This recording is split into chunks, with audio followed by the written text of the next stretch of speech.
असं वाटतं की एक तर मनुस्मृतीला सगळ्यांचाच विरोध आहे आणि या मनुस्मृतीने जे आहे त्याच्यामध्ये जे सांगितलेलं आहे त्याच्यामध्ये महिलांच्या बाबतीमध्ये मग ते उच्चवर्णीय असतील किंवा दुसरे असतील सगळ्यांच्या बाबतीत अतिशय घाणेरडं लिखाण आहे, अतिशय अपमानास्पद असं लिखाण आहे. सगळ्या प्रकारचे अधिकार शिक्षणापासून सगळे अधिकार त्यांना नाकारण्यात आलेले आहेत आणि अनेक गोष्टी आहेत त्याच्यामध्ये, एकच गोष्ट नाही. आणि म्हणून महात्मा फुल्यांनी सुद्धा त्या मनुस्मृतीच्या विरोधामध्ये भाष्य केलं आणि बाबासाहेब आंबेडकरांनी ती मनुस्मृती जाळली.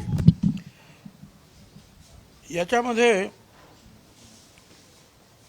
तो एक मराठी अनुवाद सुद्धा केलेला आहे, वेदशास्त्र संपन्न विष्णुशास्त्री बापट. वाचा त्याच्यामध्ये काय लिहिलेलं आहे मराठीमध्ये, नाही संस्कृत आपल्याला आलं तर. आणि त्याच्यातून स्पष्ट दिसत आहे की हे अतिशय त्याज्य असं हा सगळं काही स्मृती जे काही लिहिलेलं आहे ते आहे.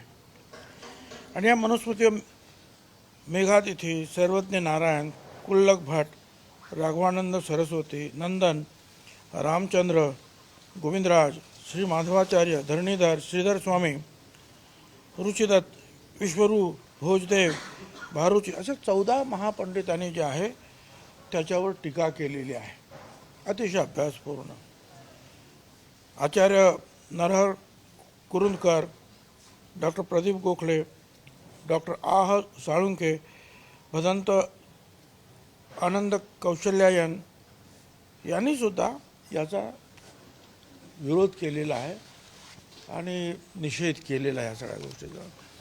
मला काही कळत नाही की आता अचानक हे सगळं आणायचं काय आवश्यकता आहे. आणि 2 श्लोक फार चांगले आहेत मला, पण चंचू प्रवेश पाहिजे कशाला?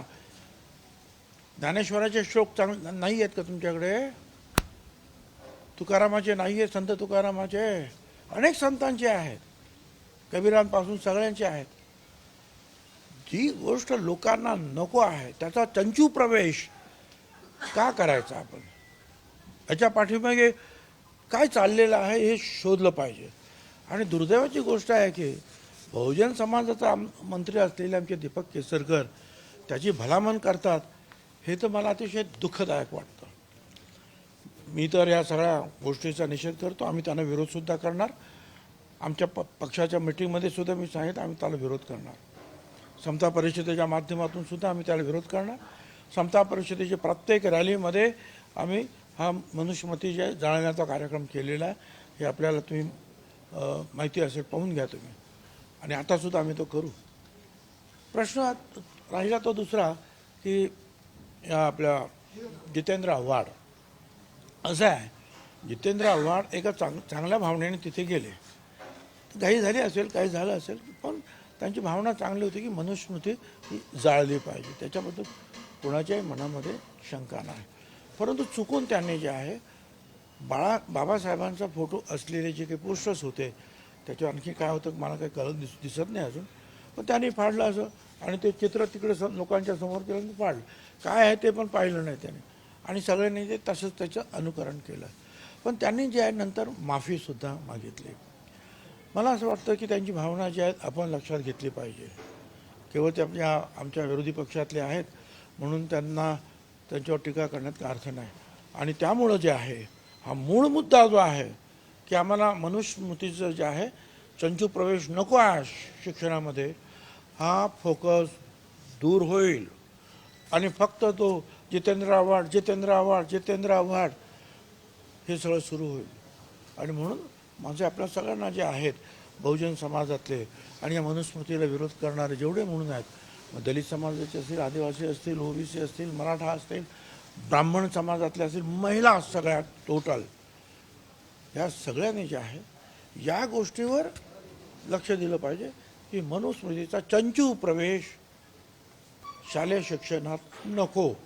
बाकीचं जे आहे नाहीतर आपण भलत्याच ठिकाणी जे आपला फोकस डायव्हर्ट होईल.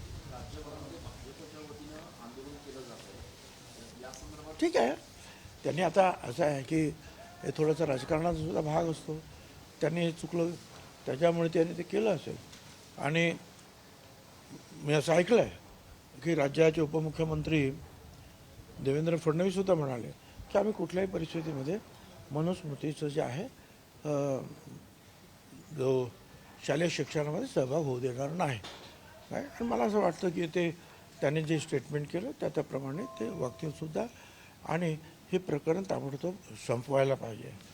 मी माझ्या मिटिंगमध्ये सांगितलं, माझ्या पक्षाच्या मिटिंगमध्ये, की हे खरं आहे की नाही की 400 पार आम्ही महायुतीच्या जागांचा किंवा देशभरामध्ये प्रचार केला. त्याचा उलट प्रचार असा झाला की 400 पार हा संविधान बदलण्यासाठी वापरला जाणार आहे. 400 पार त्यांना पाहिजे आहेत. आणि तो प्रचार एवढा दलित समाजामध्ये, मागासवर्गीयांमध्ये एवढा तो घुसला की नंतर मोदी साहेबांनी सुद्धा आपल्या एका चॅनलवर जवळजवळ 15-20 मिनटं जे आहे त्याच्यावर विश्लेषण दिलं की असं नाही आहे, असं मी काय करणार नाही आहे, त्याची काय आवश्यकता नाही आहे. ते तर एवढे म्हणाले की ते एवढं भरभक्कम आहे हे संविधान की प्रत्यक्ष बाबासाहेब आंबेडकरांना सुद्धा आता वाटलं याच्यात काही करावं तर ते सुद्धा करू शकणार नाही असं त्यांचं वाक्य आहे. परंतु शेवटी काय, जो प्रचार होतो आहे तो प्रचार झाला. आणि म्हणून आता ते संपलं नाही तर आता हे आणखीन निवडणुका येत आहेत, हे सगळ्यात लक्षात घेऊन हा बैल म्हणजे मार हे कशासाठी करतायत हे थांबवावं काय. आणि आपला रेग्युलर जो काही कार्यक्रम आहे तो लोकांपुढे मांडावा, चांगला कार्यक्रम मांडावा काय.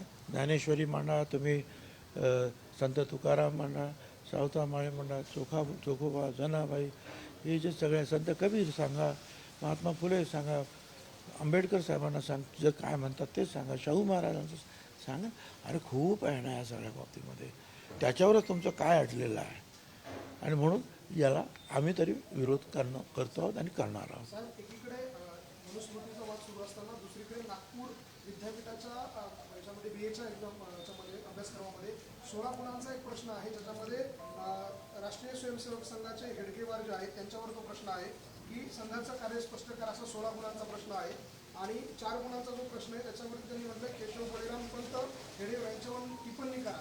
अर्थात आता एकीकडे मनुस्मृती, दुसरीकडे RSS आणि हेडगेवार असं आहे की थोडंसं जे आहे राजकारणामध्ये काय त्यांचा आता हे प्रभाव असल्यामुळे अनेक ठिकाणी अशा काही गोष्टी घडत आहेत.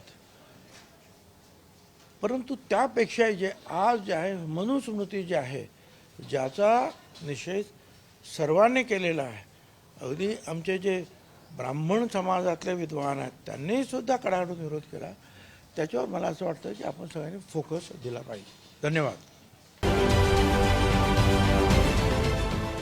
देश विदेशातील प्रत्येक घडामोडींचे लाईव्ह अपडेट मिळवण्यासाठी आता साम टीव्हीच्या सर्व सोशल मीडिया प्लॅटफॉर्मला लाईक, फॉलो आणि सबस्क्राईब करा. तसंच सर्व नोटिफिकेशनसाठी बेल आयकॉन प्रेस करायला विसरू नका.